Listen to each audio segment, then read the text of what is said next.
নদীর পাড়ের এক আম গাছে এক বান্দর থাকতো, আর ওই নদীতেই বিশাল এক কুমির থাকতো। ওই বান্দর আর কুমিরের মধ্যে ছিল গভীর বন্ধুত্ব। প্রতিদিন গাছ থেকে আম পেড়ে বান্দর ওই কুমিরকে খাওয়াতো। একদিন আম নিয়ে কুমিরটা তার স্ত্রীর কাছে গিয়ে বলল, এই আমটা আমার বন্ধু আমাকে দিয়েছে, খাইয়া দেখো, জনমের মতো মিষ্টি। এই রকমের মিষ্টি আম প্রতিদিন আমার বান্দর বন্ধু আমাকে খাওয়ায়। কুমিরের কথা মতো তার স্ত্রী আমটা খেয়ে দেখে সত্যিই তো প্রচন্ড পরিমাণে মিষ্টি। তখন সেই কুমিরের বউ বলে উঠল, যদি এই আমটাই এত মিষ্টি হয়ে থাকে, তাহলে তোমার যেই বান্দর বন্ধু নিয়মিত এই আম খায়, না জানি তার কলিজাটা কত মিষ্টি।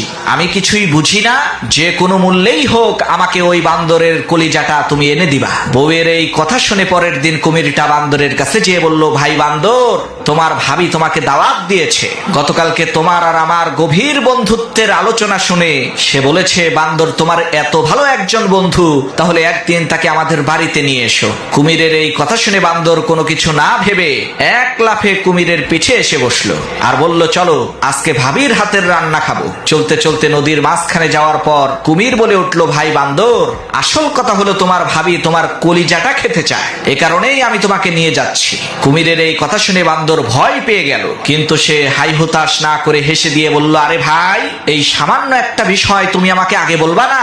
আমি তো আমার কলিজাটা আম গাছেই রেখে এসেছি, তুমি আগে বললেই তো সাথে করে নিয়ে আসতাম। তাহলে এখন চলো কলিজাটা আগে আম গাছ থেকে নিয়ে আসি। বান্দরের কথা শুনে যখনই কুমিরটা আবার ওই নদীর পাড়ের আম গাছের কাছে এসেছে, তখন সেই বান্দর এক লাফে আম গাছে উঠে বলল, আরে বেটা ধোঁকাবাজ, যা এখান থেকে। আমি তোর উপরে ভরসা করেছি, তোকে মহব্বত করেছি, আর তুই আমার সাথে এত বড় ধোঁকাবাজি করলি। প্রিয় বন্ধুগণ, আজকাল এই দুনিয়ার পরতে পরতে ধোঁকাবাজ লুকিয়ে আছে।